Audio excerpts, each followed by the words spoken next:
యాంకడు ఈ మనకి ఇప్పుడు చూసే వాళ్ళకు కూడా కొన్ని డౌట్లు ఉంటాయి కదా. అవి ఏమి తీర్చకుండా నీ ఇష్టం వచ్చినట్టుగా నా ఇష్టం, నేను ఏదైనా మాట్లాడతా, నేను ఏదన్నా తీస్తాను, మీరు నమ్మండి, నమ్మితే నమ్మండి, లేకపోతే లేదు, కానీ మీరు మాత్రం మా వీడియోస్ చూడాలా, మేము ఫేమస్ అయిపోయాము మేము అనుకుంటా చెప్తా ఉన్నాడు. అదే అవుతుంది. అయితే ఆ అబార్షన్ అయ్యి ముగ్గురు ఉన్నారు కదా, ముగ్గురు పిల్లలు ఆ కడుపులో ఉంటే అబార్షన్ అయిన మనిషి అంత ఫాస్ట్గా రికవరీ ఎట్లా అయ్యిద్ది? ఇప్పుడు మళ్ళీ అబార్షన్ అయిన మనిషి అంత తొందరగా రికవరీ కావటం అంటే, అది ముగ్గురు పిల్లలు అంటే ఎందుకు అయ్యిద్ది అంత తొందరగా రికవరీ?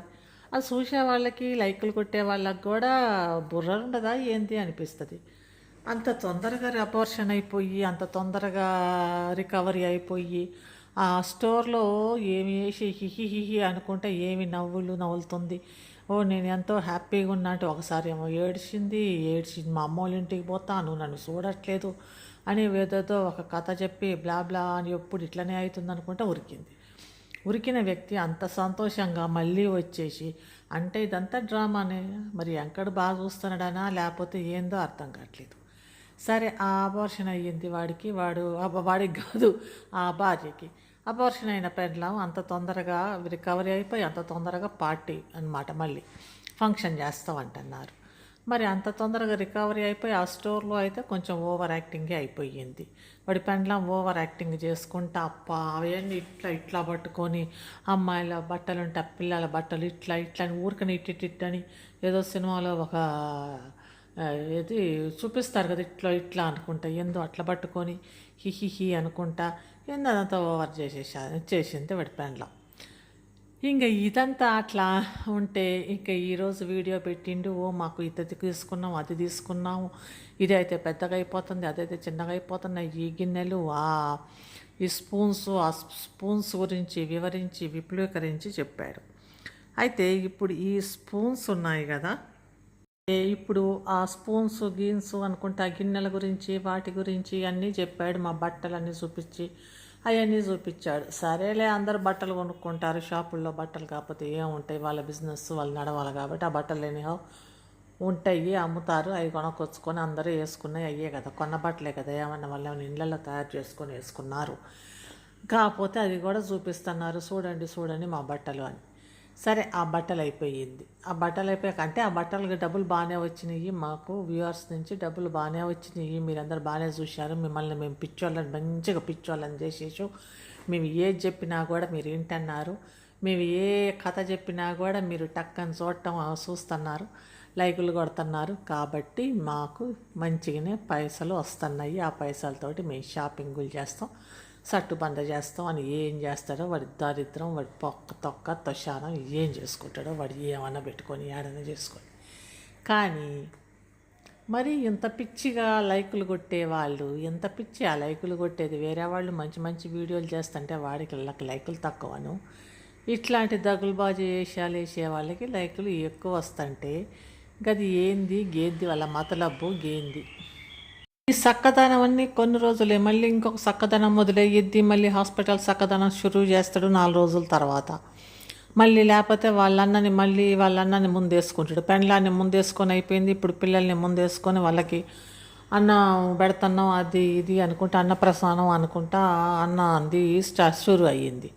ఇంకా మరి ఏం దావత్ చేస్తాడో, ఏం బొంగు చేస్తాడో, ఏం భోషానం అయిద్దో కానీ తెలియదు. కానీ తర్వాత షురూ అయ్యేది ఏంటంటే వాళ్ళన్నకి మళ్ళీ మొదలు పెడతారు టాపిక్ అనమాట. ఈ ఎపిసోడ్ దాన్ని క్లోజ్ చేసేసి వాళ్ళ పిల్లల ఫంక్షన్ని తర్వాత వాళ్ళన్న ఫంక్షన్ మొదలు పెడతారు. వాళ్ళన్న మళ్ళీ పిచ్చోడైపోయిండు, వాళ్ళ అన్నకి తిరగబెట్టింది కాబట్టి ఆ తిరగబెట్టింది మళ్ళీ షురూ మొదలయ్యింది కాబట్టి వాడి మళ్ళీ పిచ్చి ఆసుపత్రి, వాడి పిచ్చి కేకలు, ఇంకా అడవిలో అరుపుల టైపులో వాడిది మొదలుపెట్టి ఆ అరుపులు మొదలు పెడతాడు. అది నెక్స్ట్ అదే ఉంటుంది.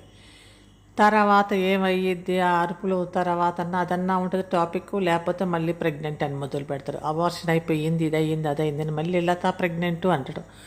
ఇంకా వాడి ఈ కథలకి ఏముందిలే, కథా కమాషలు. ఇక ఇదేంటంటే చిన్నప్పుడు ఏదో కథలు చెప్పుకుంటూ తిరిగేవాళ్ళు కదా, ఏదో ఉన్నాయి లేని అట్లా చెప్తా ఉంటే గది కంటిన్యూ అవుతుంది, జనాలు కూడా గది కంటిన్యూగా చూస్తూనే ఉన్నారు, గది అవుతున్నది ఈడ.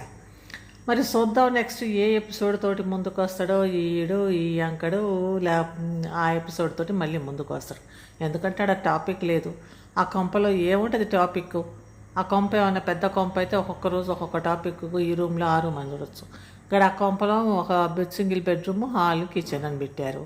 ఆ హోమ్ టూర్ అయిపోయింది. ఆమె ఇంటికి పోయింది, వాళ్ళ అమ్మోళ్ళ ఇంటికి పోయి వచ్చింది, అది అయిపోయింది. మళ్ళీ ఏముంది, ఏదైనా టాపిక్ కావాలి కదా మళ్ళీ పెడతానికి. కాబట్టి ఈసారి ఏం పెడతాడంటే వాళ్ళ అన్నకి మళ్ళీ తిరగబెట్టింది, పిచ్చి మొదలయ్యింది, అట్లా అయ్యింది ఇట్లా అయ్యింది అనేసి మళ్ళీ మొదలుపెట్టి మళ్ళీ కథ చెప్పి కథలో కహానీలు చెప్పేసి వీడియోలను నడుపుకుంటా డబ్బులు సంపాదిస్తున్నాడు. ఆ డబ్బులు సంపాదిస్తూ ఉన్నాడు, షాపింగ్ చేస్తున్నాడు. ఇంకా తర్వాత గోల్డ్ అంటాడు, తర్వాత ఇంకా ప్లాటినియం అంటాడు, డైమండ్స్ అంటాడు, ఏమన్నట్టు ఏమో అన్నిటి చాలా వ్యూస్ వచ్చేసరికి వాడికి అందరు ఈ వ్యూవర్స్ అందరు కొని పెడుతున్నారు కదా అన్నీ గోల్డ్ ప్లాటినం అన్నీ గోల్డ్ బంగారం షాపింగ్. వాడి షాపింగ్ అంతా మంచిగా వ్యూవర్స్ డబ్బులు సహాయం చేస్తున్నట్టే కదా. అంత ఫుల్ వీడియో మొత్తం చూసి ప్రతి నిమిషం ప్రతి సెకండ్ వాడు ఏం చేస్తున్నాడు అనేది మొత్తం చూసి క్లియర్గా గమనించి, కాబట్టి వాడు ఇట్లా వాడట్లా అని వాడేమో వాడి టక్ అనుకుంటా వాడి వీడియోలు ఎక్కువనే చేసుకుంటూ బయలుదేరిపోతున్నాడు ఈ యాంకడు. ఇంకా నెక్స్ట్ టాపిక్ ఏందో అని ప్రజలు వెయిటింగ్ చేస్తూనే ఉంటారు ఏమవుతుంది అనేది. ఎందుకంటే యాంకర్కి ఎక్కువ ఇంపార్టెన్స్ ఇస్తున్నట్టు ఉన్నవా మన జీవితంలో మన వాళ్ళకంటే కూడా అనిపిస్తుంది. యాంకర్కి ఎందుకు అంత ఇంపార్టెన్స్ ఇవ్వాలన్నా వాడు చెప్పే తత్తిరి బుత్తిరి కత్తరికి ఎందుకు అంత ఇంపార్టెన్స్ ఇవ్వటం కదా. వాడికి ఇంపార్టెన్స్ ఇవ్వకుండా ఉంటే అయిపోయిద్ది. కానీ జనాలు బాగానే ఇంపార్టెన్స్ ఇచ్చి 1 మిలియన్ అంట ఏమో వచ్చేస్తూనే ఉన్నాయి, లక్షలు వ్యూవర్స్ అంటే లక్షలు పైసలు వస్తున్నాయి. మరి ఎన్ని లక్షలు వస్తున్నాయో వాడు చెప్పట్లేదు. కానీ ఆ లక్షలు ఎన్ని వస్తున్నాయో ఆ లక్షలు అనేది వాడు చెప్తే బాగుంటుంది. కానీ అదేం చెప్పకుండా ఆ పైసల్ని ఇట్లా గాలిలో ఇట్లా వేసేసి ఆ నోట్లని వాడి వేషం, వాడి కథ, వాడి మజాకు ఏందో ఎట్లుందో ఏం చేస్తారు గట్లుంది వాడి కథ. ఈ వ్యూవర్స్ అనేవాళ్ళు పోలో అని లైకులు అయితే గుద్ది పడేస్తున్నారు. లైకుల్ని లైక్ అనుకుంటా. అంత లైక్ ఏముందో వాడికి అంత లైక్ వచ్చేంత అన్ని లైకులు వచ్చేంత సీన్ ఏముందో నాకైతే అర్థం కావట్లేదు. మరి వాడి ఫేస్ ఎంత నచ్చింది, ఆ సుందరాంగుడు అనిపిస్తున్నాడా ఏంది? ఆ లైకులు కొట్టేవాడికి వాడి ఫేస్ సుందరంగా అనిపించేసి సుందరాంగుడు అనిపిస్తాడా ఏమో మరి. లేకపోతే వాడి పెండ్లం సుందరాంగి అనిపిస్తాడా, లేకపోతే కనుక వాడన్నా సుందరంగా ఉన్నాడు అనిపిస్తున్నారు ఏందో తెలియదు. లేకపోతే వాడి స్టోరీ అంతా సుందరకాండలాగా అనిపిస్తుందా, ఒక సుందరకాండ స్టోరీ టైప్లో అనిపిస్తుందో మరి ఏందో. అన్ని లైకులు కొట్టాల్సిన అవసరం ఏముందో. మామూలుగా మాట్లాడి వాడు చేసేది తప్పు అని కరెక్ట్గా మాట్లాడే వాళ్ళకి మాత్రం ఎవరు వినరు, ఎవరి లైకులు కొట్టరు, ఎవరు ఏది ఉండదు. అది బోర్ అనిపిస్తుంది వాళ్ళకి. నిజం ఎప్పుడైనా బోర్ ఉంటుంది. అబద్ధమే ఓహా ఓహో అని చూస్తారు. అబద్ధపు జీవితం జీవించటం కంటే నిజం జీవితం జీవించటం మంచిది. ఏదో జీవితం కొంచెం రోజులే ఉంటుంది. ఆ జీవితాన్ని నిజం జీవితంలో నిజంగా జీవించటం మంచిది. అబద్ధాల షో ఆఫ్లు, అబద్ధాల కథలతోటి అబద్ధాలుగా చూపించుకుంటూ జీవిస్తే ఆ జీవితం ఏముంటుంది, అదంతా మీనింగ్లెస్గా ఉంటుంది. కాబట్టి గుడ్ బై.